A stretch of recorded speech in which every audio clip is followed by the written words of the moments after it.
السلام عليكم ورحمة الله وبركاته. معكم مستر محمد غالي مدرسة أم المؤمنين خاصة ب 6 أكتوبر. Bonjour mes élèves, bonjour mes amis et bonjour à tous. Et maintenant, je vous explique la leçon 2, comparer et dire c'est qu'on préfère. النهارده هنشرح الدرس الثاني dans l'unité 4 في الوحدة الرابعة le club des décorateurs نادي أو شباب أو محب الديكور. Et attention, leçon 2, comparer et dire c'est qu'on préfère. Le titre de cette leçon c'est quoi monsieur؟ ايه عنوان الدرس يا ميسيو؟ عنوان الدرس طبعا زي ما احنا متعودين لازم نبقى عارفين بنتكلم عن ايه عشان اقدر افهم الدرس بتاعي. طيب كومباري يعني نقارن، دير يعني نقول، سي كون بريفير ايه اللي احنا بنفضل. طبعا زي ما احنا متعودين مع مستر محمد ان احنا ما ينفعش نفهم الدرس الا ونحط لنفسنا ديزوبجيكتيف اهداف الدرس. ايه هي ميسيو اهداف الدرس؟ دون سات ليسون اون ابرون. في هذا الدرس ان شاء الله هنتعلم اول حاجه numéro 1 le meuble et la décoration d'une chambre يعني اساس وديكوراسيون الزينه او التزيين اللي انت بتزين بيه دي chambre يعني الحجره.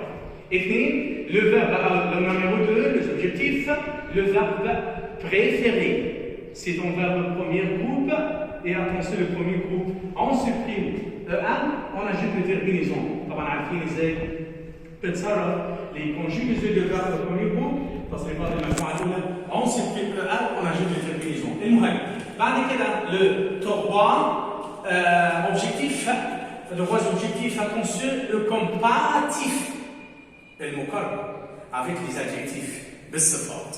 هنبدا مع بعض vocabulaire verbe بعد كده adjectif او l'adverbe avec l'expression ou la préposition. Attention avec moi. Et maintenant, la prononciation vocabulaire. Une chambre, un meuble, un meuble. Monsieur, quelle est la différence? Meuble يعني أساس، لكن المeuble يعني عمارة. avec ساكن في شقة، الشقة دي موجودة جوه. المeuble يعني عمارة. Une décoration التزيين اللي انت بتزين بيه اوضتك أو حجرتك. Une télévision, un avion, un chien. éléphant, le français, l'anglais.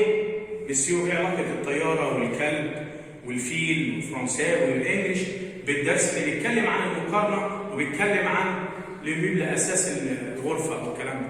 ما احنا لما أستاذ حضرتك هنبدأ في شرح الدرس هتعرف إن أنا هحتاج أستخدم أو أتكلم عن الكومباراتيف المقارنة، وعشان تستخدم المقارنة فأنت محتاج كلمات أقارن الطيارة إنها تكون أسرع من المركب والحاجات دي كلها. هنبدا نشوف مع بعض ليفا بريفيري يقارن يفضل باردون، كومباري يقارن، ديكوري باردون ديكرير يعني يصف، ديكوري يزين، اكروشي يعلق حاجه كده على شماعه الخط، ابورتي يحضر، اشيتي يشتري، بارتاجي يتقاسم.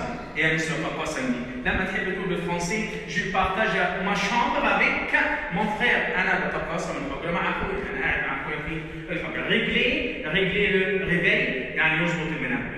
جميل. نخش بعد كده على الادجكتيف.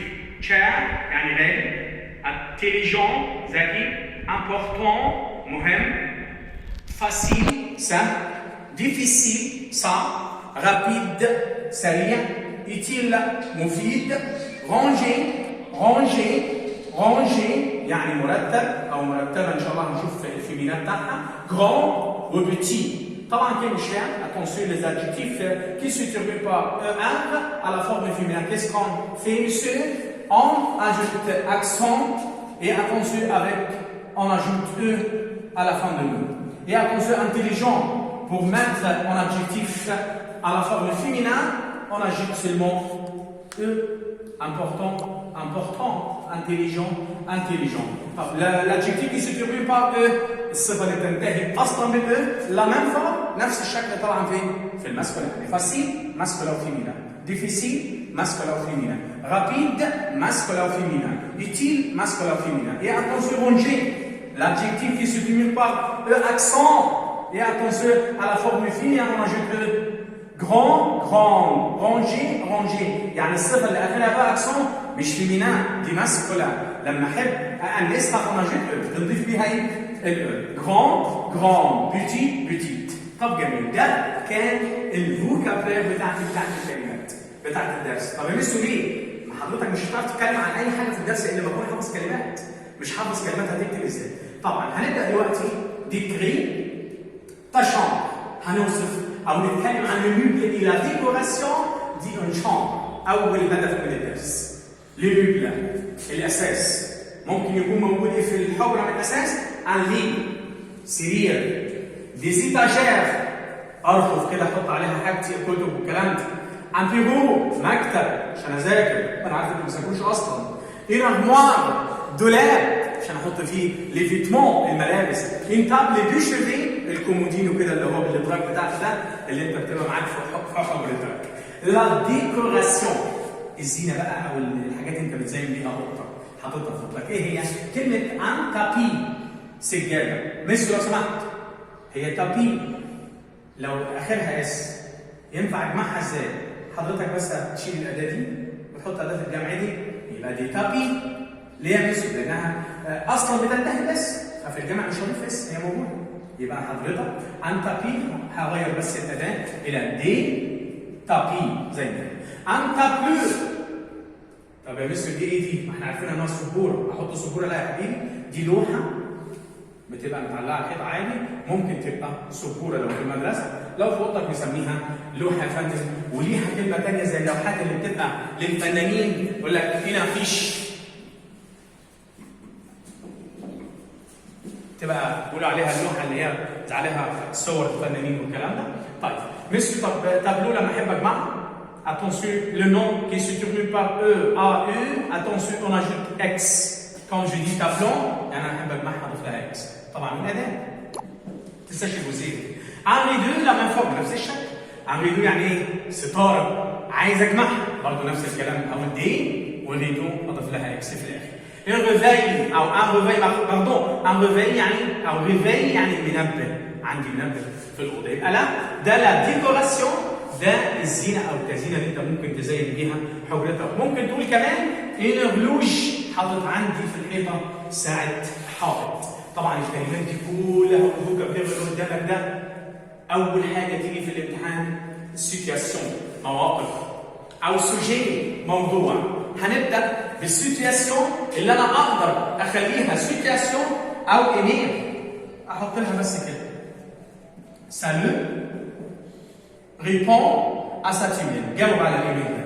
او ممكن اخليها في لحظه سيتواسيون، خليها مواقف وابدا اقول انا ميتوديمون صديق سهل. يبقى انا ممكن اخليها الكلمات او الجمل اللي انا كاتبها قدامي دي حاجتين، ممكن اقولها سيتواسيون مواقف، وممكن اقولها ايميل. ازاي مثل انا سالتك وقلت لك انا ميتوديمون صديق سهل،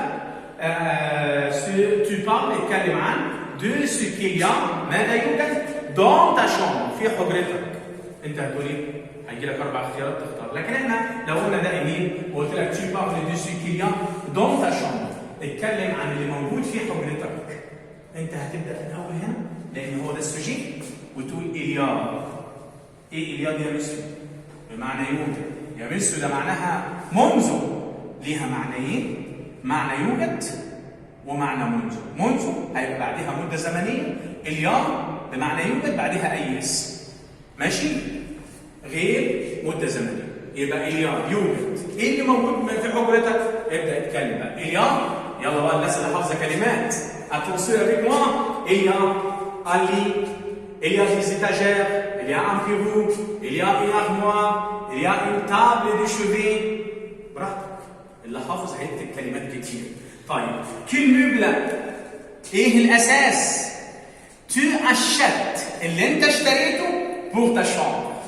والله يا ميسو هتقول جاشت انا اشتريت un livre, des étagères, un bureau,